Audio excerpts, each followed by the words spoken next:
Hola, bienvenidos a la presentación de mi primer curso virtual.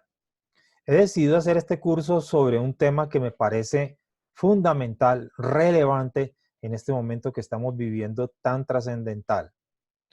Aunque muchos piensan que el mundo no va a cambiar, que va a seguir siendo igual, la historia nos dice otra cosa completamente diferente.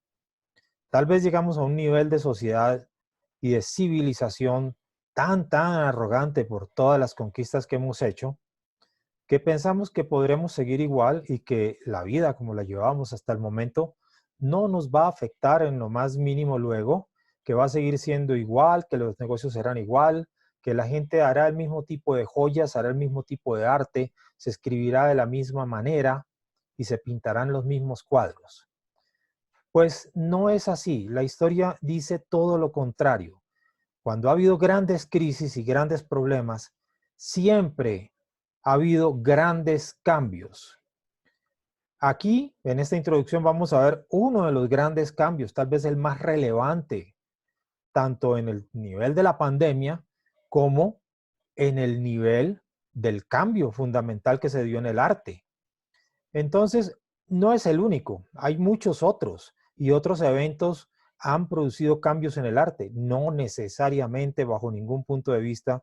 Vamos a decir que se necesita de una pandemia para cambiar el curso del arte o producir transformaciones.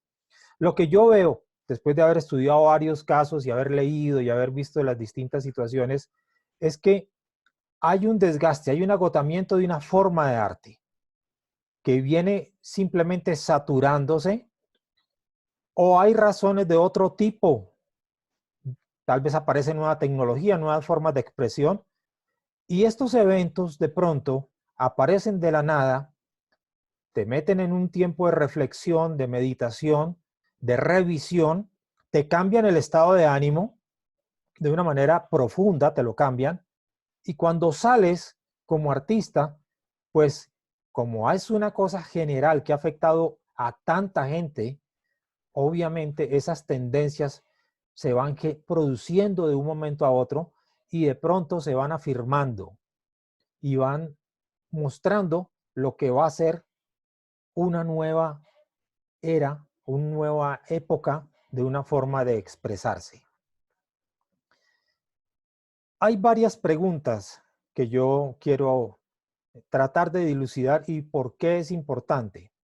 La verdad, yo quiero aclarar que durante todos mis años de docencia y los años que fui profesor en la universitario en la Universidad Javeriana, siempre tuve una postura en donde resistía alguna forma de expresión que se estaba generalizando. Y hablo del arte que nace en los 60, del arte conceptual, dentro del cual se dieron cosas interesantes, pero también se dieron extremos. Pero lo más grave de toda esta tendencia es que de alguna manera desvirtuó la importancia de la forma. El concepto fue ganando una fuerza increíble hasta llegar a expresiones, con todo respeto, absurdas.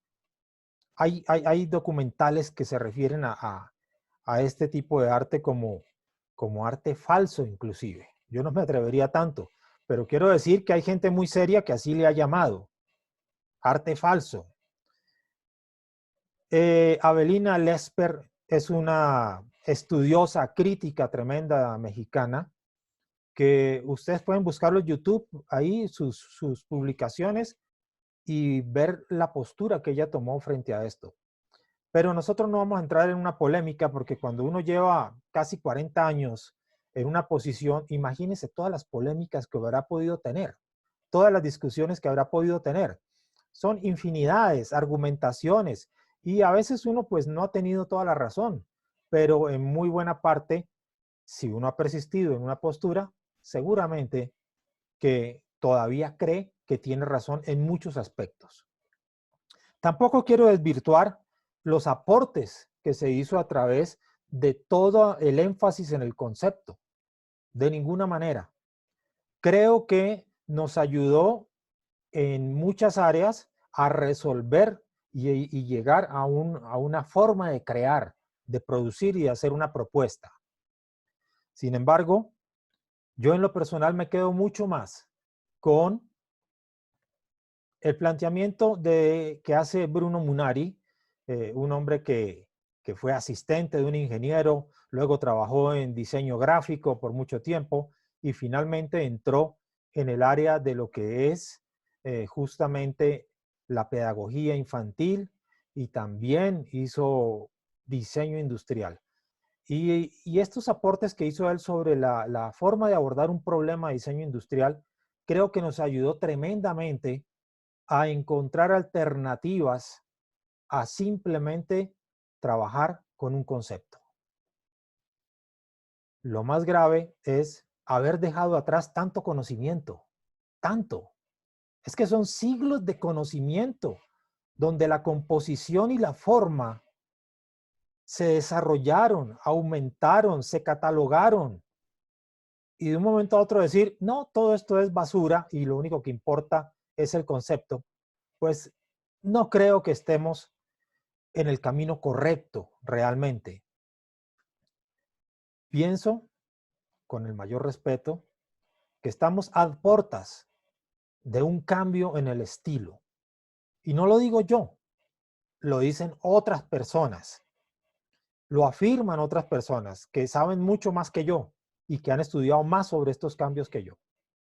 ¿Qué pasa entonces con los artistas que simplemente están esperando que puedan salir a vender sus productos y no se han preparado para una transformación que quieran o no se va a dar? Quieranlo o no, se va a dar. Esto no depende de un individuo, no depende de una persona ni de un artista, ni siquiera de una escuela de arte va a depender esto. Los cambios se dan de forma natural, fluida, y empiezan a avanzar como una avalancha y no hay forma de detenerlos. Son como una bola de nieve. Crecen, crecen y los que se resistían a unirse van a quedar en dos situaciones. O los aplasta la bola o hacen parte de la bola. Por esa razón, consideré que hoy en día mi curso de diseño que he trabajado durante tanto tiempo pueda ser más importante que nunca, pueda darte herramientas, elementos que hacen parte de la historia del arte y que de ninguna manera un movimiento, así haya durado 60 años, va a desaparecerlos. Nadie tiene ese poder para hacerlo. ¿Por qué siempre estuve resistido a todo esto y lo sigo estando? Lo sigo estando. Pues todos tenemos nuestra historia personal y todos tenemos nuestra cultura, nuestra formación, el clima que nos hizo, la música que nos hizo. Y obviamente somos producto de eso, como artistas lo somos. Yo tenía el antecedente de una figura que dentro de mi familia era una figura icónica, una figura que lo tenía todo, que era mi abuelo. Mi abuelo fue soldado de la Guerra de los Mil Días, fue un hombre de músico que tocaba varios instrumentos y era excelente músico. Y además de eso, pues entre soldado, músico, pues fue joyero. Y un joyero tremendamente exitoso en su tiempo.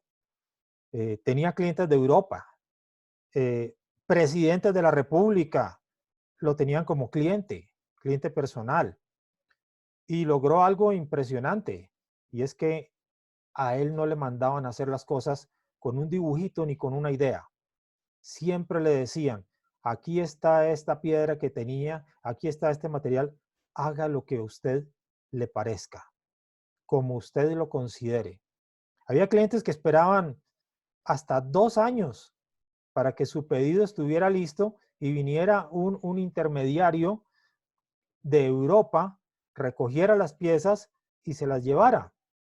Como no había internet, el señor tenía que venir con todo el material y hacerle los encargos. Bueno, estas figuras lo marcan a uno, porque una figura así de la familia, donde es tema de conversación, cada vez que hay alguna reunión, pues obviamente te marcan de una manera muy fuerte. Y por eso siempre sentí que la joyería era una forma de acercarse a la perfección, porque él era impresionantemente bueno. Hacía desde platería hasta alta joyería avanzada, algo impresionante su trabajo. Y entonces eso me marcó bastante. En cuanto al arte, pues estando niño, me llevaron a una exposición en el Conservatorio Antonio María Valencia en Cali, porque tenía un hermano mucho mayor que yo que tomaba clases allí de dibujo y otro que creo que ya en esa época había empezado a tomar clases de teatro, ¿no? Entonces me llevaron y yo no sé, tendría 8, 9 años, no tengo idea. Era mi primera vez en una exposición de arte. Y cuando entré, esa pasada general que hace uno viendo todo rápidamente y luego se devuelve. Y hubo un cuadro que era como una bienal de diseño, algo así. Y había un cuadro, había premios, y había un primer lugar y había un cuadro que estaba de segundo lugar, si mal no recuerdo. Y ese cuadro me impactó. Yo guardando las enormes distancias de un genio como García Márquez, podría decir que para mí ese cuadro fue lo que fue la metamorfosis para él. Así, porque me encantaba dibujar. Yo dibujaba mucho de niño y mi mamá me guardó todas las carpetas y los dibujos que hice en kinder. Creo que todavía deben estar por ahí en algún lugar. Bueno, obviamente estaba fascinado con la pintura, de los dibujos y las propuestas y encontré un banano desnudo, totalmente sin cáscara y con la cáscara habían construido una mano y esa mano cogía el banano. Bueno, eso a mí me pareció lo máximo. Yo me quedé ahí fascinado con esa imagen y me marcó hasta la fecha. Dije yo, Dios, lo que yo dibujo de chiquito, pues casitas, paisajes, cositas, y yo vi eso y me rompió completamente y me dijo, mire, usted puede dibujar y pintar cosas que no son simplemente reproducciones, sino que también puede haber un concepto. Y claro, estaba empezando a entrar este concepto dentro del arte y hubo ramas del arte que fueron muy beneficiadas por eso. Pero desafortunadamente hubo otras que llegaron a unos extremos desvalorando todo lo demás y ahí es donde yo considero que nunca pude estar de acuerdo. Mirando ese cuadro, solamente hubo un cuadro que me separó de ese cuadro, solamente hubo uno. Después de que protesté 1000 veces de por qué no era ese el primer premio, volteé a ver y me encontré con un cuadro parecido al que está aquí a mis espaldas, de Omar Rayo. Y eso fue lo único que me separó del cuadro del banano. Fue lo único. Cuando empecé a ver todas esas texturas, me acerqué a una distancia hasta que hasta me llamaron la atención y me dijeron que no podía tocar el cuadro, pero yo quería tocarlo, porque era tal el volumen, la magia que había en Omar Rayo, que hoy, si me para usted frente a un cuadro de Omar Rayo, yo sigo igual de fascinado, como si fuera el niño que lo vio por primera vez. Y considero que me marcó para toda la vida. Amo la geometría, amo la composición, y fui profesor de geometría descriptiva 8 años en la Javeriana, para diseñadores. No lo hice para mecánicos, para ingeniería mecánica, ni nada de estas cosas. No, tampoco lo hice para los arquitectos que la utilizan, pues con todo el respeto a los arquitectos, más en una función de planos, de expresión técnica para que pues la creación de ellos se pueda hacer. Yo varié completamente cómo enseñar la geometría descriptiva y estaba explicando eso en una clase de Artesanías de Colombia y un profesor que yo no lo conocía de diseño industrial de la Javeriana vio lo que yo estaba enseñando y le pareció pues raro, que además porque eran talleres de joyería, pero yo estaba explicando algo que podían hacer la gente con el conocimiento de la geometría. Y me esperó y al final de la clase me llamó, se presentó y me dijo que si no me interesaría dictar clases en la Facultad de Diseño Industrial de la Universidad Javeriana. Y yo le dije, yo no soy diseñador industrial. Y me dijo, no, lo que usted enseñó aquí, yo quisiera que esté en mi facultad, la forma. Y entonces me llamaron, me hicieron una entrevista larguísima con varios profesores, hice mi propuesta y quitaron en ese momento las clases de dibujo técnico y las reemplazaron con mis programas de geometría descriptiva. Ahí estuve mucho tiempo y encontré cada día más interés. Descubrí en esa época el libro Aprender a dibujar, que habla de la lateralidad del cerebro, y eso me afianzó mucho. Tuve que inventarme la forma de enseñar esta materia que tantos dolores de cabeza le producía a tantos alumnos, ¿verdad? Entonces, resumiendo esta introducción, ¿por qué hice este curso? Pues ya ustedes podrán entenderlo. ¿Por qué vine a retomar eso? He sido un amante de la forma. Y si una obra artística no me seduce, no me convence con su forma, no me importa si hay 30 páginas de concepto detrás de ella. Con todo respeto, y lo respeto, no me va a seducir, no va a producir que yo me admire o sienta algo. Porque para eso leo una novela, leo un poema. Pero si tengo que leerme 20 páginas de justificación y de entendimiento de la obra, no me interesa. En otras palabras, lo voy a decir así a cachas blancas.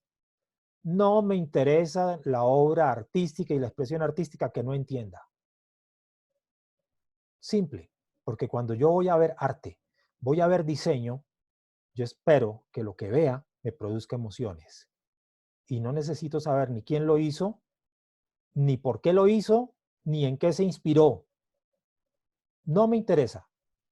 Seré radical, me seré candidato ahora con estas palabras para ser llevado a la hoguera y quemarme como Juana de Arco, lo que ustedes quieran. Pero simplemente no me interesa. No es que esté en contra, es que no me llama la atención. Ese es el problema. Leía un artículo sobre el director del Museo de Arte Moderno de Europa. O sea, hágame el favor, el curadorcito del que estoy hablando. Y el señor decía, tenemos que revisar todo esto del arte conceptual, porque el arte siempre ha sido arte donde lo pongas, en un parque, en la sala de una casa, en un edificio público, en un libro, donde lo pongas será arte. Pero si cuando lo sacas de la galería deja de ser arte, algo está mal. Y lo dijo él, no lo digo yo, lo dijo él. Algo está mal y algo tendremos que revisar. Y se refería concretamente a una obra que era una cantidad de arena, de esa que vemos a las afueras de la construcción de un edificio, de una casa, con una pala clavada ahí en medio. Eso estuvo allá y el museo había pagado una millonada por esta obra, pero una millonada. Y él decía, ¿qué hago ahora con este activo? Si lo tengo que trasladar, ¿vale lo mismo? Si lo tengo que cambiar de salón, ¿vale lo mismo? Esas eran sus reflexiones como curador de un museo de arte moderno que tenía que manejar cantidad de cosas de este tipo. Entonces, mi pregunta en esta introducción es, ¿qué es la musa? ¿Necesitamos la musa para crear, para producir? Y bueno, me tomé la molestia brevemente de que retomemos ese concepto de la musa. Hoy en día lo usamos también, ¿no? Es que la musa no ha llegado, no, es que la musa esto, no, es que, no sé, tengo que estar más tranquilo, no, me voy a ir a la casa de campo para ver si me inspiro, en fin. Eso lo escucho yo en facultades con alumnos de diseño industrial, es que, y a diario con mis alumnos de joyería que están ahora ausentes. En mis clases de joyería nadie debe copiar nada, absolutamente.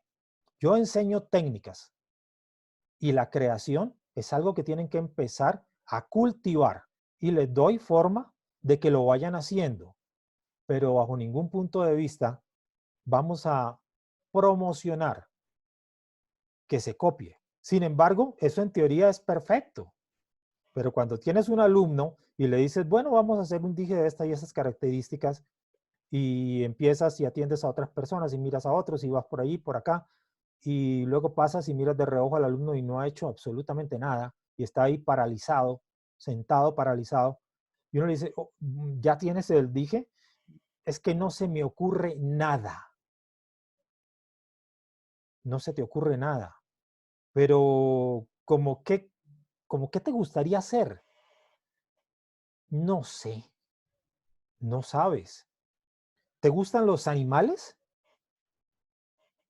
Sí, me gustan los animales.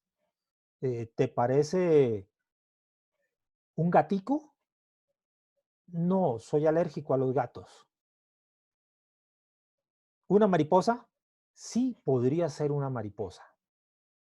Bueno, mira, esto lo hacemos en caso extremo. Te vamos a mostrar varios modelos de mariposa.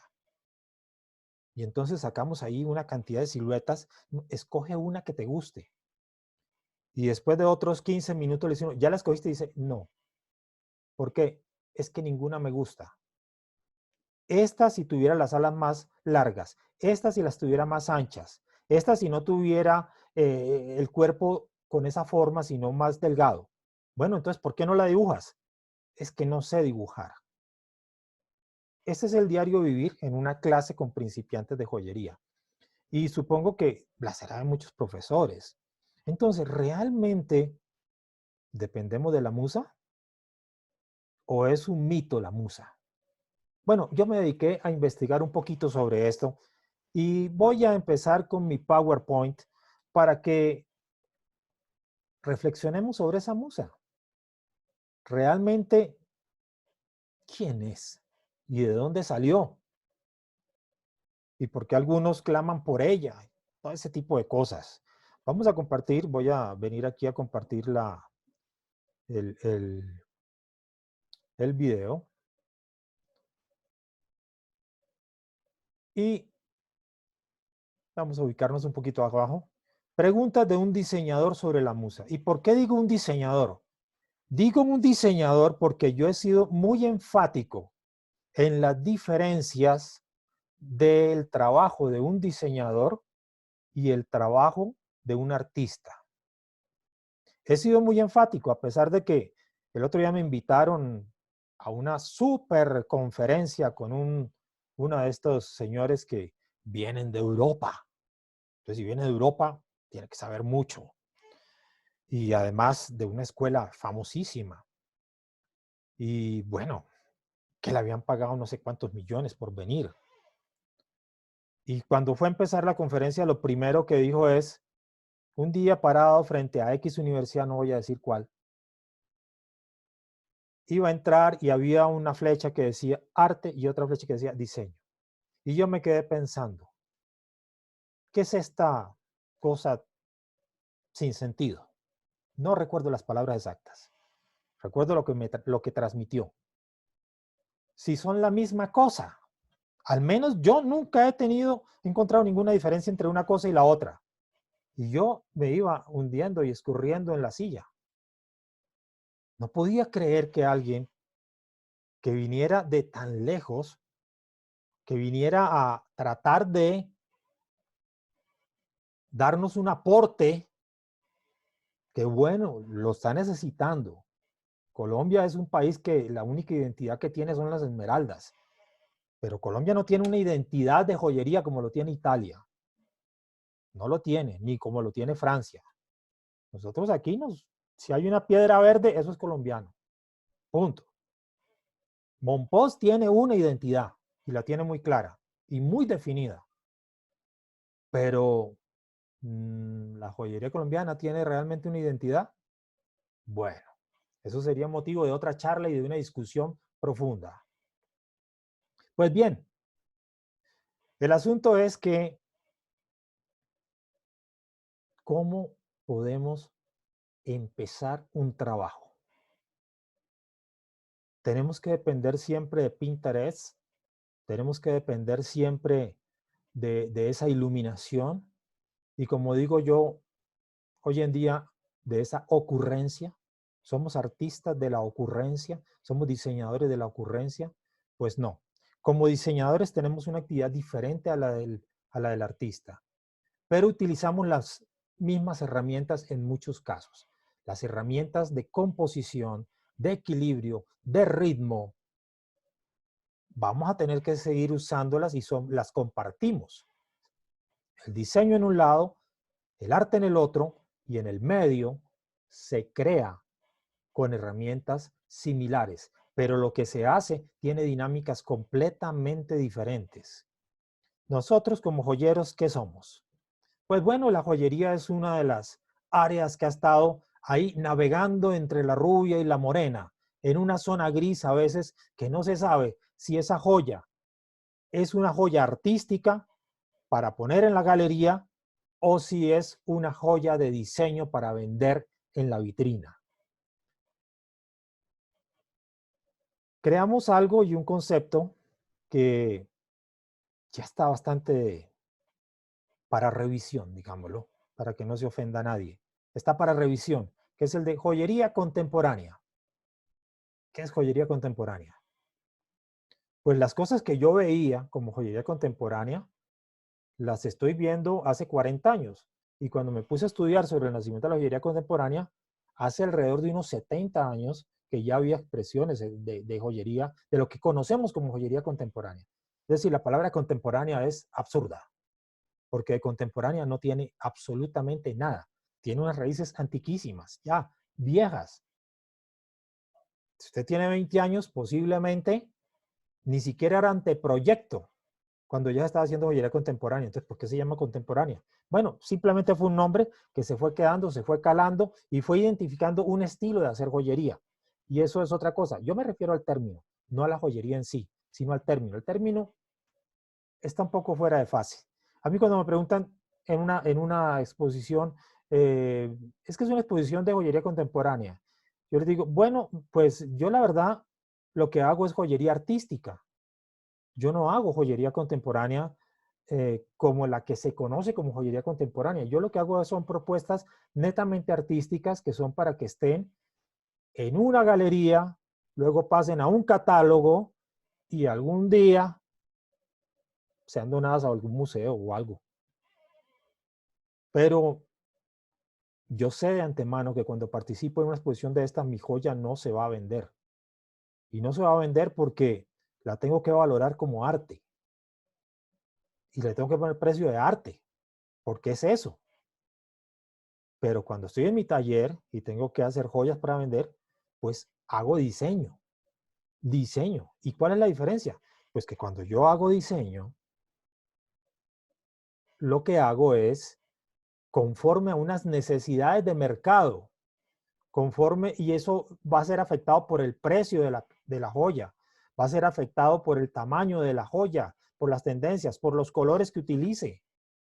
Porque si se dijo que era el Pantón X y yo estoy haciendo de otro color totalmente opuesto, mi joya, para los que están en la dinámica de la moda, para los que están en la dinámica de la moda, van a decir, esto está pasado de moda, solamente porque no estoy utilizando el Pantón, que es el Pantón del año.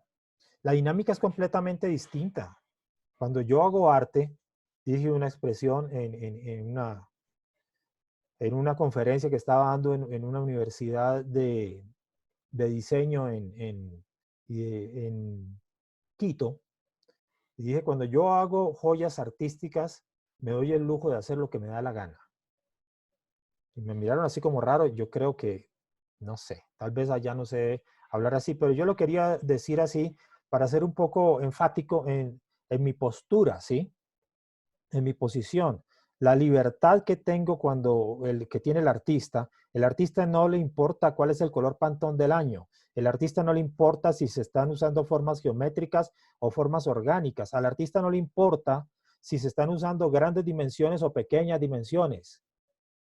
Él tiene libertad absoluta de hacerlo, el diseñador no la tiene, no la tiene. Por eso, el método, el conocimiento y el proceso son muchísimo más importantes para el diseñador que para el artista. El artista se puede dar lujo de ser experimental. El diseñador, muy poco. Los márgenes de experimentación son súper reducidos. Sin menos si es alguien que trabaja para una marca. Mucho menos todavía. ¿Qué es la joyería contemporánea como la conocemos? O joyería de autor, que me parece un nombre mucho más apropiado, mucho más adecuado, que es palabra contemporánea, como que, no sé, me suena como al programa de las canciones de la vieja nueva ola, ¿no? No tiene sentido, no importa que estés haciendo, cantando la música de los 80 o de los 70, es viejo, punto. Y yo considero que así lo es. Es un estilo que nació y que obviamente se reinventa en cada persona, en cada individuo, que hace una propuesta, que se va por una línea, que desarrolla un interés personal. Pero el término no le acuña, definitivamente. Entonces, esa joyería de autor, que prefiero que se llamara así, más que joyería contemporánea, y preferiría que los curadores, cuando hacen una exposición, dijeran exposición de joyas de autor. Y eso sí me parece que está adecuado. No me parece que contemporáneo sea un término que debamos seguir utilizando honestamente. Sé que lo vamos a seguir utilizando, pero bueno, es mi opinión personal y mi opinión personal no va a cambiar el mundo. Bueno, pues esta joyería que nace de mucho de la influencia del arte conceptual, de una manera muy fuerte. Todavía hay apariciones de ese tipo de cosas, pero ya no con tanto poder. Se fue transformando para lo que hoy conocemos como joyería de autor. ¿Y qué se ganó? Pues se ganó mucho. Realmente considero que se ganó el uso de materiales alternativos que no se usaban dentro de la joyería. Se ganó el desarrollo y la talla de cantidades de piedras que antes no se tallaban. Ahora un gemólogo, le pueden mostrar así con todos los títulos que tenga una piedra que quede mirando y le diga, tengo que ir a mi laboratorio para saber qué es, porque son tantas variedades que teníamos en la naturaleza y que no tallábamos y se perdían ahí, ¿no? Eh, que realmente ese aporte a mí me parece genial, impresionante. El uso de la plata. La plata se usaba antes de esta joyería, más que todo, su énfasis era en lo que eran objetos de plata, copas, bandejas y eso. Pero cuando empieza a crecer esta joyería, pues la plata empieza a tener una importancia increíble, ¿no? Y ya podemos hablar de una joyería mundial hecha en plata. Y esa joyería mundial, solamente por ser hecha en plata, tiene un perfil, tiene una presentación. ¿Y qué pasó con esas joyas extremadamente conceptuales? Pues fueron creciendo, fueron transformándose y cada día el joyero de autor se preocupa más por la estética de su producto. Ya hoy encontrar a un joyero de 20, 23 años, 24 años, que le seduzca coger 3 clavos oxidados, pegarlos sobre una lámina de cobre, soldarlos sobre una lámina de cobre y poner un gancho y colgárselo con una tira de cuero. Difícil, porque para el artista siempre la supervivencia es fundamental. El artista tiene que vender lo que hace.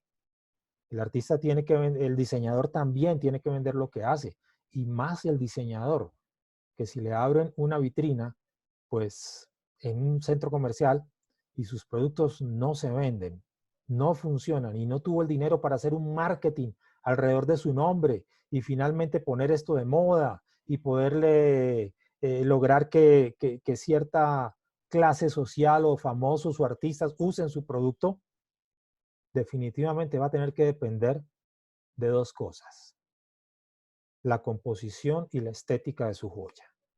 Por más de autor que sea, tiene que tener estos valores, porque si no, no se vende.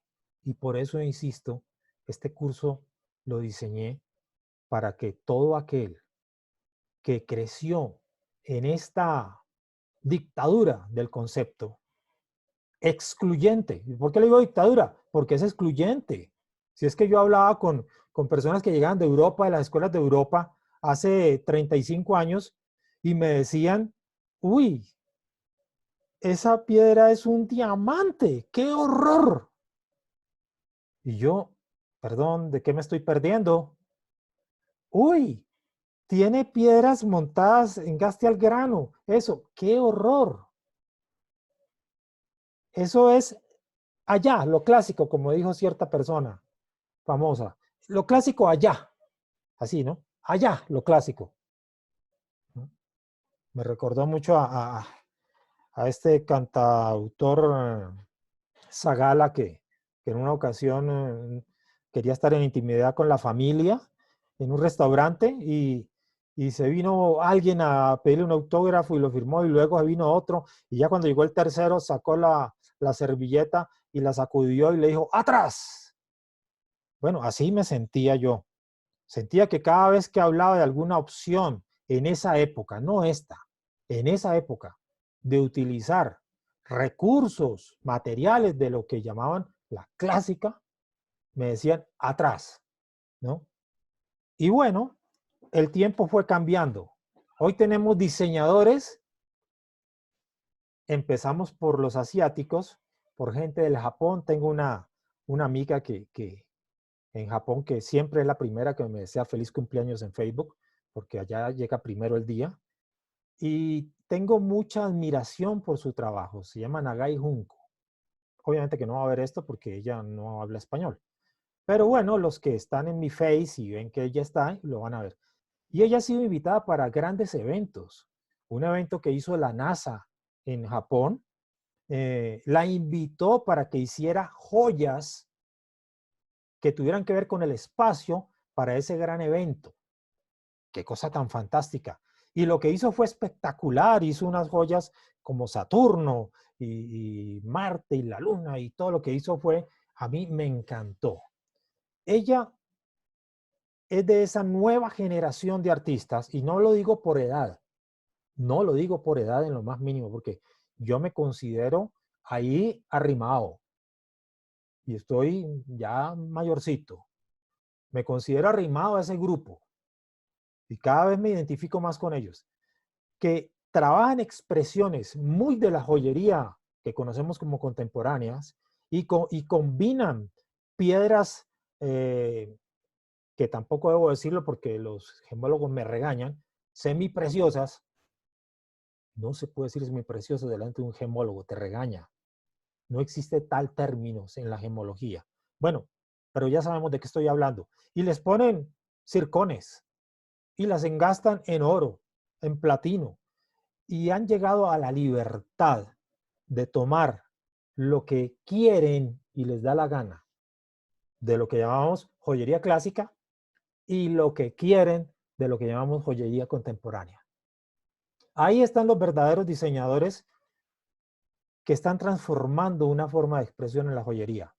Hay algunos chinos, hay unos rusos, theater, teatro, que tiene una página web impresionante. Claro, son muy caras esas joyas, pero ellos han hecho esto, se fueron a Inglaterra, se trasladaron a Inglaterra, seguramente no tenían forma de desarrollar su marca también para Europa desde otro lugar más cerca, o desde Inglaterra, que estaba más cercano. Bueno, ya hay muchas expresiones de esto. Y yo me pregunto, bueno, y cuando salgamos del lapislázuli, de la turquesa, encajada en algo sencillo, bajo la premisa de que menos es más,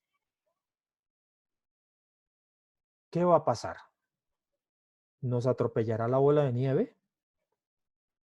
¿O estamos dispuestos a estudiar y a prepararnos para subirnos a la bola de nieve? A entender lo que es una clase de composición, a entender lo que es la ley de la variabilidad y el interés, a saber que el equilibrio lo haces al ojo, pero que el ritmo no. Lo tienes que hacer matemáticamente. A saber que existe una ley de unidad, que existe una relación de dominante y subordinados y que esa relación se puede romper si cruzo ciertos niveles y que si se rompe pierdo la unidad y que si pierdo la unidad mi joya no le va a gustar a nadie y se va a quedar ahí guardada a no ser que llegue un comprador que andaba buscando esa piedra que tiene la joya y que la va a comprar por otra razón, esotérica o lo que ustedes quieran llamarlo, pero no porque el diseño esté bien.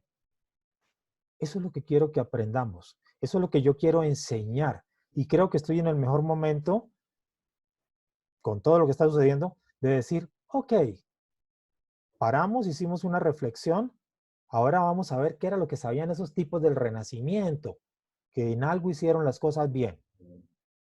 Vamos a ver en qué consistían esas leyes que ellos manejaban, esas proporciones. Hoy en día hay un despertar por Fibonacci, un despertar impresionante por la proporción áurea, y tengo guardado un documental sobre la proporción áurea donde el presentador del programa, a través de una pequeña plantilla transparente, pero con las marcas de la proporción áurea, encontró que la proporción áurea figura más en los objetos de alto lujo. Y le hizo la prueba a un automóvil, no recuerdo si era un Rolls Royce o un Jaguar, pero cada detalle, el más mínimo, desde el botón para abrir la puerta, estaba en proporción áurea. Hay algo ahí. Hay algo ahí que no nos dejaron enseñar desde los 60. Hay algo ahí que tenemos que retomar. Es ahí a lo que tenemos que volver, sin duda alguna. Es supremamente importante. Bueno, no pensaba hacer este video tan largo, pero a veces es necesario decir cuál es la diferencia entre tomar un curso de diseño, que llegues a una mesa y te digan que traigas la caja de tu abuelita donde guarda los hilos, las lanas, los botones, y te sientes ahí y hagas una experimentación y termines haciendo una joya con las lanas, los botones y las cosas raras que tenía tu abuelita ahí. Hay una gran diferencia entre que vayas a un curso de joyería donde lo que te van a decir es así se dibuja y así se pinta. Y yo digo, pero perdón, eso es un curso de ilustración. ¿Por qué le dices de diseño? ¿Cuáles son las reglas, las normas del diseño que están enseñando? ¿De qué están hablando? ¿No? Si acaso algo de teoría del color. Este color sale con este, pero la teoría del color en ningún momento dice quién sale con qué. La teoría del color lo que dice son cómo chocan esas energías entre ellos y cómo las puedo clasificar para manipularlas. Pues, entonces, la teoría del color no te va a enseñar a diseñar. Te va a enseñar a cómo utilizar las energías para diseñar y obtener el resultado que tú quieres, que es algo muy diferente. Hay una escuela que dice diseño de joyas y me entero por alumnos que han estado ahí que tienen una clase de dibujo técnico. Pero por Dios, ¿por qué no podemos enseñar diseño como es? ¿Por qué no podemos enseñar todas las normas de la composición, las distintas clases de composición? ¿Por qué no podemos enseñar cómo manejar un problema con ese hay algo que no me cuadra, hay algo que no me gusta? ¿Por qué tenemos que, perdonen, batear y batear hasta que al fin le guste? ¿Por qué no podemos analizar y decir, mira, el problema que tiene es que esos subordinados por escala no le sirven a esa piedra dominante? Entonces, cambia el tamaño de las piedras. A mí a veces los alumnos me dicen, pero ¿cómo es posible que miras y me digas una cosita así y se soluciona el problema? No, no soy genio, no soy adivino, no soy superartista. Soy simplemente alguien que conoce unas leyes que están ahí y que te voy a decir algo. Hoy en día, toda esa estructuración que afecta tu diseño se ha encontrado en la biología a nivel molecular. Se ha encontrado en la Tierra, en las formaciones cristalinas. se ha encontrado en el universo. Y hoy en día podemos hablar de galaxias que responden a los órdenes compositivos que conocemos y que se ha estudiado y sobre los que hablaron los artistas, estudiosos del Renacimiento, por ejemplo. Entonces uno dice, oye, ¿de qué me estoy perdiendo? ¿Hay algo más allá del concepto? Sí, hay mucho. Hay mucho que tienes que aprender. ¿Afectará mi estilo? No. Y si yo trabajo con derretidos, también lo usarás. Y si yo trabajo, qué sé yo, con fique, fibras teñidas, y las combino con cobre, también lo usarás. No importa cuál sea tu estilo. No importa dónde estés ubicado, cada una de estas enseñanzas te va a servir para ser más competitivo, para dejar de descansar en el concepto y gastarle más tiempo a escribir sobre tu concepto que a componer formas con las que las personas tengan empatía. Tu joya vende cuando se para alguien al frente y siente empatía con lo que está viendo. Y la empatía no depende ni de que sea japonés, ni de que sea africano, ni de que sea norteamericano, ni de que sea latinoamericano. No. Hay empatía cuando hay un orden compositivo y una unidad perfecta. Eso produce. No va a depender de que utilices piedras preciosas, diamantes, o utilices piedras, otra vez, semipreciosas. No va a depender de eso. No va a depender de que lo hagas con botones. Miren, en el reto que me hizo una exalumna que es diseñadora industrial, Sandra Parada, sobre hacer una joya con lo que tengas en tu casa, pues yo lo hice. ¿Y qué tenía en mi casa? Pues sencillo, lo que tenía, que siempre quería haber hecho algo con eso, era los retales y desperdicios de cobre que deja una fábrica de radiadores de carro. Ahí había algo. La necesidad funcional y estructural de ese cobre, como la utilizan ellos, me estaba entregando un orden compositivo, un ritmo, y lo utilicé en el contexto de una joya. Y bueno, ya le metí un poquito de teatralidad a la fotografía y otras cosas para hacer un poquito una puesta en escena. Y creo que es diferente a otro tipo de trabajo. Creo que es diferente. No voy a mencionar ninguno porque de pronto afecto a alguien y no se trata de eso. Yo soy un profesor, soy un maestro y mi único deseo, no soy un crítico de arte. Aunque como maestro y profesor siempre terminamos haciendo crítica de arte. Sin lugar a dudas. No hay mejor crítico de arte posiblemente que un maestro de arte o de diseño. En mi caso de diseño, yo no soy maestro de arte, soy un maestro de diseño. Yo te enseño qué es lo que tienes que tener en cuenta en tus diseños para que esos diseños tengan éxito. Hay una pieza que expuse la pueden ver en mi página web, la expuse en Italia, en Vicenza, sobre el Art Nouveau hoy. Yo soy un fanático del Art Nouveau. Simplemente tengo la mayor empatía del mundo con lo que hicieron los señores joyeros como Lalique y muchos otros nombres en el Art Nouveau.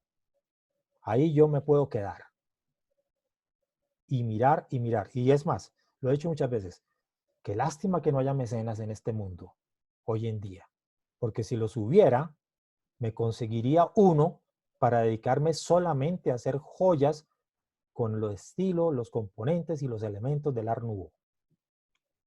Cuando hice esa pieza se la mostré a una amiga que no vive en Colombia, tampoco quiero decir cuál porque a veces no es bueno que la gente... Y no la había mandado a Italia.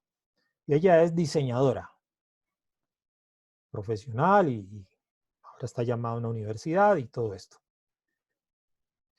Y le dije, bueno, te la voy a mostrar, pero te ruego el favor de que no la publiques, ni se la muestres, ni la compartas con nadie, porque hasta que no salga expuesta no se debe hacer.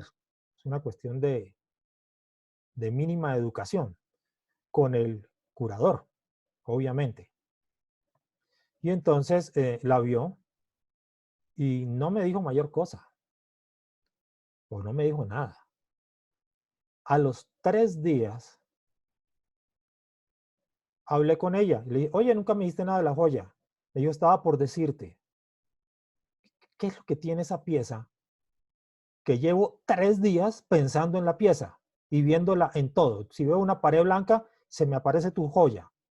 ¿Qué es lo que hay ahí, en esa pieza? No, no sé, es que nunca me ha pasado con un objeto que estaba hoy en el centro comercial y estaba pensando en tu joya, estaba con unas amigas y, y, y yo estaba pensando en la joya. ¿Qué es lo que hay ahí? Y yo simplemente dije para mis adentros, empatía. Empatía.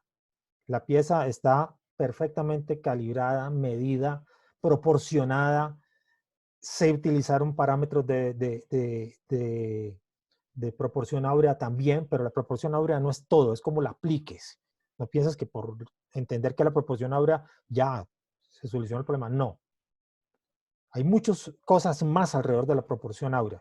Inclusive yo diseñé un compás, bueno, no lo diseñé yo, perdón, lo fabriqué para medir proporción áurea en escala de joyas.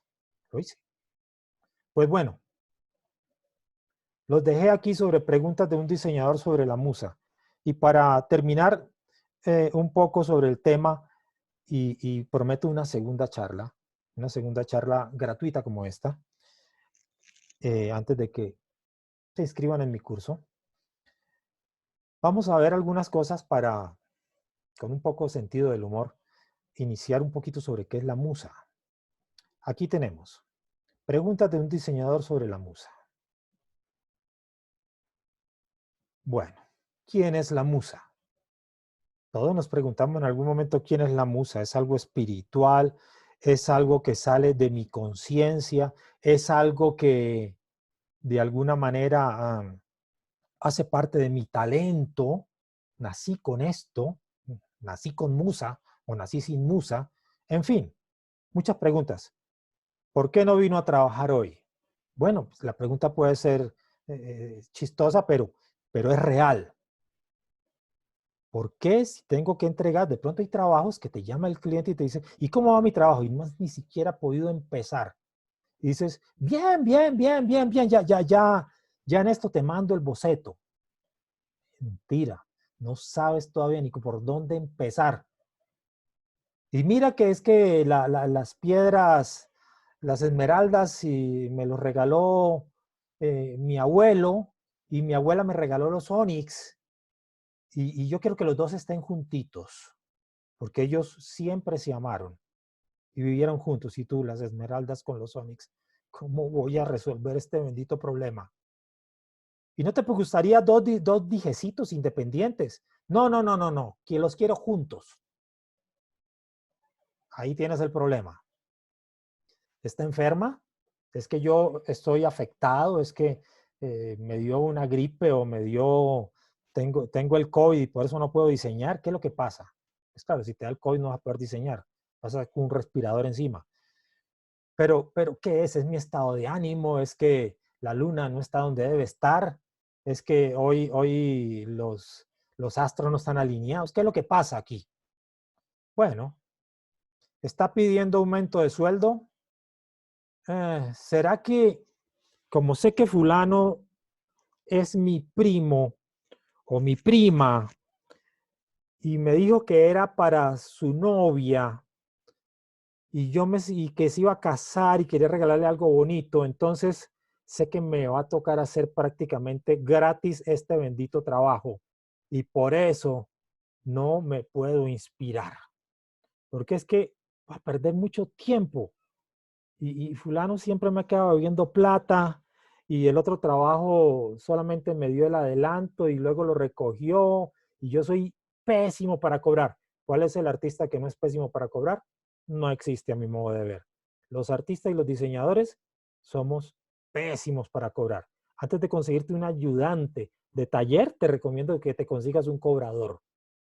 Es mejor que él se encargue de cobrar y decir cuánto vale el trabajo y por qué. A ti que no te pregunten. Tú allá encerrado, atiendes al cliente y luego dices, voy a cotizar. Y manda la cotización con el cobrador. Eso sería el ideal. Sería el ideal porque no sabemos cómo justificarlo. ¿Se consiguió a otro artista? ¿Quién? ¿La musa o el cliente? Bueno, el cliente le gustó más el estilo de otro y definitivamente se arrepintió de mandarme a hacer la pieza a mí, ¿o qué pasó? ¿Sí? O la musa, si es persona, se fue con otro artista. También existe esa posibilidad. ¿Se volvió adicta al Facebook? Bueno, muchos estamos adictos al Facebook y entonces la musa también podría volverse adicta. Y por estar ahí, no se me ocurre nada. Ese es un problema también. Y finalmente, bueno, no finalmente, puedo despedirla por sus constantes ausencias. Eso me gusta, ¿sabes? Porque una vez que hagas mi curso, te vas a animar a hacer cosas que nunca habías hecho. ¿Por qué aparecen en plena pandemia cuando no tengo a quién venderle? Oh, sí. Yo creo que todos estamos atosigados con la musa. Se nos ha ocurrido toda clase de cosas en medio de esta pandemia. Pues seguro que sí, pero a veces la ocurrencia no es diseñar. La ocurrencia es lo que llamaban los artistas de antes, la idea directriz. Así lo llamaban. Yo hoy le digo ocurrencia, porque hay muchos artistas de ocurrencia, de hacer lo jocoso, lo raro, lo llamativo. Y no siempre ni lo jocoso, ni lo raro, ni lo llamativo es diseñar. Ocurrencias podemos tener muchas, pero el diseño es un trabajo y hay que realizarlo, hay que desarrollarlo conforme a unas condiciones que exige ese trabajo y que te van a obligar a trabajar, a diferencia del artista, así, sobre un camino estrecho. Pero si eres buen diseñador, lo vas a hacer. Claro, ahora en la pandemia, como no tengo cliente, no tengo a nadie, me siento con la libertad del artista. Nadie te está diciendo, mira, hazme el dije con los onix y las esmeraldas del abuelo y la abuela. Nadie te está pidiendo esas cosas. Entonces, claro, es la imaginación y ahí es cuando los diseñadores se sienten felices porque están trabajando como artistas. No hay cliente, no hay demandas, no hay una piedra que diseñar, nada. Todo lo que estás haciendo es creando a tus anchas y con tu libertad. Pero la pandemia va a pasar y van a volver a aparecer los clientes y van a volver a exigir. Y si el mundo empieza a variar, entonces tú tendrás que variar con el mundo. El artista no. El artista se puede quedar vendiendo sus cuadros que hace de toda la vida y ahí sigue. Ya tiene un nombre y lo que vende es una firma en gran parte por el mercadeo que se ha hecho de su obra. No digo que no sea buena la obra ni que no lo valga, no, en lo más mínimo. Digo que el mercadeo está sobre su firma porque ya ha habido un buen marketing. No me vayan a malinterpretar, por favor. Muy bien. Las musas, ¿de dónde salió este concepto? Pues mire, hubo alguien que se llamaba Hesiodo. Hesiodo, al final de un estudio, dijo que habían nueve musas. Al principio eran unas pocas y al final son 9 que vienen de dos parejas de, de dioses. Se consideraba que las musas tenían habilidades sobre distintas áreas. No voy a entrar en eso porque el que quiera, ahí está en Wikipedia, lo puede buscar si se interesa sobre este tema. Y eran virginales, ¿no? Ahí estaban virginales con Apolo y ellas estaban solo contemplando a Apolo, eran contemplativas. Ahora, esas 9 que clasifican, pues fíjense que se enfocan muchísimo más en lo que es la poesía, la literatura, pero no hablan mucho de las artes plásticas. Está este cuadro que está en Múnich sobre Apolo con sus musas. Hasta ahí yo decía, bueno, son unas niñas como en una pijamada, con Apolo, son muy tiernas, tienen un don divino. Esa era la concepción que tenían en ese momento. Sin embargo, me encontré con este otro cuadro, Perdón, me quito para que lo puedan ver bien. Y entonces yo dije, bueno, esta relación como que no es tan de pijamada como nos decían en algunas expresiones, ¿no? En alguna literatura. Se ve que el artista concebía las musas de otra manera. Esto ya parece más bien la antesala de una orgía o una orgía. Es decir, aquí la parte sexual de las musas es súper evidente, la sensualidad. Entonces me dije, estos artistas que pintaban esto consideraban que parte de esa sensualidad que todos experimentamos, ya aquí no es que sean bonitas, es que sean atractivas, es parte de lo que pensaban que eran las musas.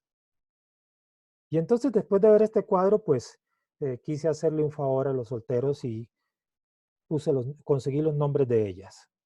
El que le puso los nombres fue Hesíodo, 700 años antes de Cristo. Debería tener muy buena relación con las musas porque se sabía el nombre de todas y sabía a qué se dedicaba cada uno. Esta tarita sí se las dejo a ustedes, que está ahí en Wikipedia. Calíope, Clio, Erato. Confieso que no tenía ni idea que Talía era una musa. Me enteré cuando estaba haciendo esta investigación. Y entonces, claro, además dice que tenía la habilidad de darte conocimiento para hacer plata, dinero. Y yo, ahora ya entiendo por qué la cantante se puso ese nombre, sin lugar a dudas. Bien, pues, ¿cómo las concebían? Unos las concebían como unos seres angelicales, pijamada de niña de 15 años de los años 50, y otros como mujeres muy eróticas, muy sensuales, ¿no? Que están ahí. Entonces, hay una alta concepción de las musas, sin lugar a duda. ¿Qué dijo muchos de los que les hablaban a ellas? Entonces voy a leer algunas frasecitas aquí de algunos escritores muy conocidos, como Homero en la Odisea dice, cuéntame, musa, la historia del hombre de muchos senderos que después de destruir la sacra ciudad de Troya anduvo peregrinando larguísimo tiempo. Bueno, Homero consideraba a la musa historiadora, que conocía una historia y se la podía contar completamente, la historia de Odiseo. Era ese concepto que tenía él de la musa. Virgilio en la Eneida dice, cuéntame, musa, las causas ofendió que Numen o dolida, ¿por qué la reina de los dioses a sufrir tantas penas empujó a un hombre de insigne piedad a hacer frente a tanta fatiga? Grande es la ira del corazón de los dioses. Otro que pedía información a la musa, pedía que le informara por qué se habían actuado así, por qué había esa clase de corazón en los dioses para que pasara una tragedia, algo tan sufrido, tan difícil, ¿no? Entonces los sentimientos, las musas tenían la capacidad, o ellos pensaban que de traerle una lectura, una radiografía de la parte emocional. Dante en la Divina Comedia, que andaba por allá en el infierno, cuando andaba por el segundo nivel del infierno, dijo, oh musas, oh altos genios, miren cómo la consideraban, genios, ayúdenme, oh memoria que apunta lo que vi, ahora se verá tu auténtica nobleza. Bueno, este era un poquito desmemoriado según, y le pide ayuda a la musa, para que no se le olvide una historia que él ya vio y él ya sabe, pero le está pidiendo que con esa auténtica nobleza, es decir, con esa estética, pueda contarla, pueda decirla, contar la historia de lo que él vio. Está clamando por un poco de estética para poder hacer una narración que sea justa. John Milton en El Paraíso Perdido, este ya es una visión eh, eh, cristiana de otro orden. Canta celeste musa, la primera desobediencia del hombre, habla de Adán, y el fruto de aquel árbol prohibido cuyo funesto manjar trajo la muerte al mundo y todos nuestros males con la pérdida del Edén, hasta que un hombre más grande reconquistó para nosotros la mansión bienaventurada. Bueno, en el paraíso perdido él está pidiendo, el poeta está escribiendo, el escritor, que la musa cante para él escuchar y escribir. Canta, le está pidiendo. William Shakespeare, en el prólogo de Enrique VIII, dice, ¿quién me diera una musa de fuego que os transporta al cielo más brillante de la imaginación? Ahí el hombre estaba pasando por problemitas, ¿no? No estaba la imaginación muy a flor. Príncipes por actores, un reino por teatro y reyes que contemplen esta escena pomposa. Ok, ¿quién me diera una musa de fuego que nos transporte al cielo más brillante de la imaginación? Él está un poco sequito de imaginación y, e invoca a ver cuál es la musa que le va a hacer el favorcito. Y este último de Luis Góngora, que realmente se acerca muchísimo a la situación que muchos diseñadores tienen. Lo identifico un poco más con los problemas del diseñador. Estas que me dictó rimas sonoras, culta, sí, aunque bucólica, Thalía.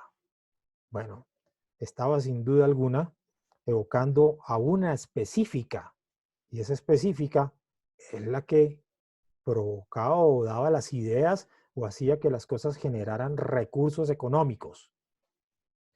Entonces, este ya está aquí soterradamente clamando a una musa, pero a la que sabe cómo hacer plata, definitivamente, no a cualquier otra. Ok, termino aquí este video que ha sido bastante largo como una introducción a esta conferencia más bien, porque de alguna manera mi objetivo es que nadie tome una clase de diseño conmigo con falsas expectativas. No te voy a pedir la caja de la abuela para que saques las lanas y todas las cositas que ella guardaba ahí, lo que guarda una abuela, hasta las bolitas de alcanfor y con eso me hagas una joya. No, ese no es lo que voy a enseñar, eso no es. No es experimental. No, si quieres experimentar, no necesitas pagarle un curso a nadie. Experimenta solito en tu casa y ya verás que te salen cosas interesantes sin necesidad de un profesor. Tampoco es un curso de ilustración. No necesitas lápices de colores. Es más, te voy a decir una cosa. En mi curso de diseño presencial siempre he dado unas clases de ilustrador y he motivado a la gente a que, de hecho, yo tengo un curso que se llama Ilustrador para diseñadores de joyas, donde enseño un montón de trucos y lo que necesitas para hacer una buena expresión de tu joya, de tu diseño, sin la necesidad de tener que recurrir a un render complicado de una joya con un programa de 3D que son fantásticos, me encantan. Tengo programa de 3D, tengo impresora 3D, tengo CNC, no estoy en lo más mínimo en contra de ellos, pero a veces necesitamos un boceto rápido por una joya que vamos a cobrar 150,000 pesos. Y 150,000 pesos, nadie te hace un render por 150,000 pesos. Empecemos por ahí. Entonces, hay que tener recursos alternativos. Entonces, me gusta que la gente aprenda y tenga un software como ilustrador. Ojalá algún día pueda tomar el taller conmigo para pasarle todos los volados de cómo trabajar rápidamente este programa y crear imágenes muy realistas, muy realistas. ¿Por qué? Porque con los ejercicios que yo demando, pues es más fácil que lo hagan el ilustrador. Yo no quiero que pierdan 2 horas pintando una piedra. A mí no me interesa eso. A mí me interesa es el orden compositivo que vamos a lograr y corregirlo. Entonces, si lo haces con recortes o manejas ilustrador o imprimes 50,000 piedras y otras cositas y reduces la dificultad de la expresión al mínimo esfuerzo, perfecto, perfecto. Este no es un curso de ilustración. De dibujo técnico, menos. Lo único que yo enseño en dibujo técnico, que recurro a dibujo técnico, no que lo enseño como dibujo técnico, es cuando dicto mi clase de arquitectura del anillo. En arquitectura del anillo es indispensable hacerlo. Entonces, la inmensa mayoría no sabe qué son los planos ortogonales, ni cómo se corresponden entre sí, ni cómo funcionan. Entonces, obviamente ahí me toca hacer una introducción para poder dar mi clase de arquitectura del anillo. Eso lo doy normalmente en mi clase de casting. Es una parte de la clase de casting. Eso es lo que no va a ser el curso. Ninguna de esas cosas va a ser. Aquí vas a aprender a tomar herramientas, igual que una lima, igual que un martillo, ni más ni menos. Cero subjetividad. Oye lo que te estoy diciendo. Cero subjetividad. Yo, bajo ningún punto de vista, voy a cualificar, criticar o corregir un diseño tuyo con mi subjetividad. Mira, muchos años estuve en una facultad de arquitectura y diseño industrial. Y lo digo con todo el respeto hoy, que es el Día del Maestro, con muchos de mis compañeros de trabajo. Desgraciadamente, había compañeros de trabajo, colegas, que si no se hacía lo que a ellos les gustaba y al estilo que a ellos les gustaba, el alumno no pasaba la materia. Y eso me parece la cosa más injusta. Porque yo oía a los muchachos en los pasillos hablar, ¿con quién vas a tomar? Con fulanito. Ay, hermano, cuidado le va a salir con este tipo de cosas porque a él eso no le gusta. A él lo que le gusta es sobre eso. Si tocas este tema, le das en el clavo y vas a pasar la materia facilísimo. No hay derecho. No hay derecho que un profesor no tenga, mira, yo no hago joyería conceptual, pero si me presentas una joyería ultra conceptual, radical, de esa bien brava, te ahorras la historia, que no me interesa, y te corrijo problemas de composición en tu pieza. Y te digo dificultades de unidad, y te digo problemas de interés que tiene la pieza, y te digo falta de correspondencias entre dominantes y subordinados. Eso te lo explico. Y no tengo ningún problema con que sea cosas que yo no haga ni vaya a hacer en mi vida.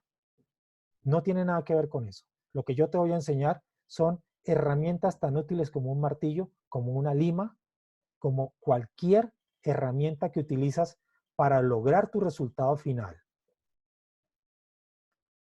La gran pregunta. Entre las preguntas decía, ¿puedo echar la musa? ¿Puedo trabajar sin la musa? La respuesta es sí. No depende de la ocurrencia ni de la idea. En la gran mayoría de trabajos que yo realizo para clientes donde me traen las piedras y me dicen con claridad, quiero que sea un dije, quiero que sea una gargantilla, quiero ponérmelo con este vestido para este evento, para esta sala de gala, para lo que sea, yo no necesito a la musa. Yo me siento a trabajar bajo un proceso creativo de estructuración de lo que la persona necesita. Y aporto, obviamente, mi estilo personal, las líneas que más me gustan y, sobre todo, las que le quedan bien a la persona. Las que van con su personalidad más que con la mía. Esa es la diferencia entre el artista y el diseñador. Así es de que el que aún no lo haya entendido, bueno, mejor no te hagas profesor si no has podido entender eso. Quédate tranquilo haciendo tus cosas. Hay que tenerlo claro. Hay que tenerlo muy definido, esas cosas. Entonces, de nuevo te digo, de eso se trata mi curso.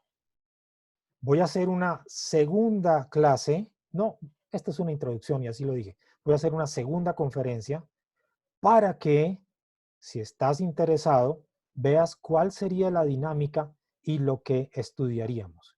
Porque aquí, en mi curso de diseño, vas a tener que saber lo que muchos psicólogos de la percepción dicen, porque eso tiene que ver con tu trabajo. Desafortunadamente, en muchos aspectos en el diseño, han aportado más los psicólogos de la percepción que los mismos diseñadores. Y el que haya estudiado diseño en forma seria como carrera, sabe que lo que estoy diciendo es cierto.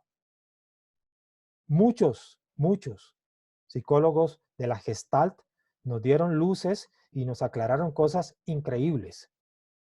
No más, vamos a ver una introducción a las leyes de la Gestalt sin profundizar mucho en esto, porque obviamente eso merece un curso completo. Podríamos hacer un curso de solo las leyes de la Gestalt. Hoy en día, las leyes de la Gestalt se están usando en el diseño de páginas web.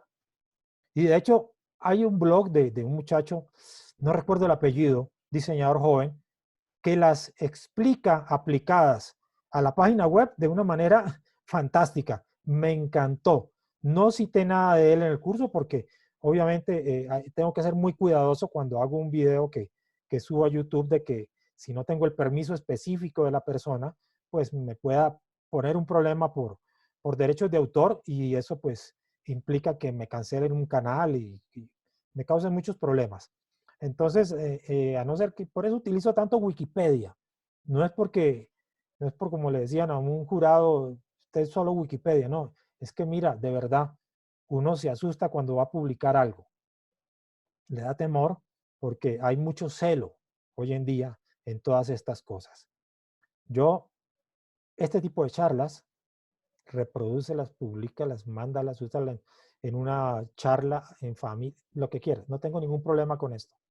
Cuando realice mi trabajo como profesor, pues obviamente voy a tener también algo de ese celo, porque esa es la vida de un profesor, vivir de lo que enseña. Ahora en la pandemia, un día leí un meme, no un meme, un post, perdón, que decía una muchacha: ay, estoy súper aburrida en esta pandemia, no tengo nada que hacer. Les gustaría, estaba pensando si doy un cursito de casting, gratuito. Si lo quieren, escríbanme. Yo me quedé pensando y dije, vaya, y como ella, muchos que nunca han sido profesores, nunca se han sentado a preparar lo que es académicamente una enseñanza, y ahora dicen, no, es que como no tengo nada que hacer, voy a hacer un cursito de esto. Sin metodología, sin gradación de dificultades en la enseñanza, nada. Y pues a veces me dan ganas de conseguir los clientes de esas personas y decir, mira, los voy a llamar y les voy a decir que les voy a trabajar joyas gratis. Porque estoy aburrido, no puedo dictar clases. Como estoy tan aburrido porque no puedo dictar clases, entonces voy a coger tus clientes y a todos les voy a ofrecer hacerles una joya gratis. La docencia debemos tenerle un poquito de respeto, de verdad. Una cosa es un profesor invitado, un cátedra, como se está utilizando mucho hoy en día en las universidades, donde se trae a una persona que no es profesor, pero es experto en determinado tema, un maestro, como se está utilizando mucho en algunas partes, y invitamos a este maestro para que nos transmita sus enseñanzas. Normalmente estos talleres no los hace para principiantes. Normalmente lo hacen para alguien que ya ha trabajado un poco en la técnica, un grabador, un esmaltador, y transmita ese conocimiento y esa experiencia. Algunos resultan muy buenos maestros y tienen, porque han formado gente en sus talleres, y otros resultan como maestros muy malos, como diseñadores, como practicantes de una técnica, unos verdaderos maestros, pero para enseñar falla, ¿sí? Entonces, espero que veas la segunda enseñanza que voy a hacer, la segunda introducción, y que de alguna manera esta charla haya respondido tal vez a inquietudes que has tenido. Si te has visto de pronto en alguna situación, en una angustia, en no saber cómo iniciar un diseño, en cómo empezar con un encargo. Y esto pues al final de cuentas es pérdida de tiempo. Pierde uno tiempo y finalmente termina haciendo algo con lo que no está convencido. Al menos que sepas que en la gramática del diseño, en el lenguaje del diseño, en la empatía que debe producir lo que has hecho, está bien. Si no era lo tuyo o no te sientes satisfecho, no importa. Los diseñadores muchas veces lo tenemos que hacer. Nosotros no trabajamos solamente para que nos gusten las cosas a nosotros. Muchas veces el verdadero diseñador se va a enfrentar a pedidos que ni le gusta el material, ni le gustan las piedras, pero si es verdadero diseñador, aceptará el reto, aceptará ese trabajo y lo hará con decoro, con profesionalismo y bien hecho, no con desdeño, porque no me gusta o yo no me lo pondría.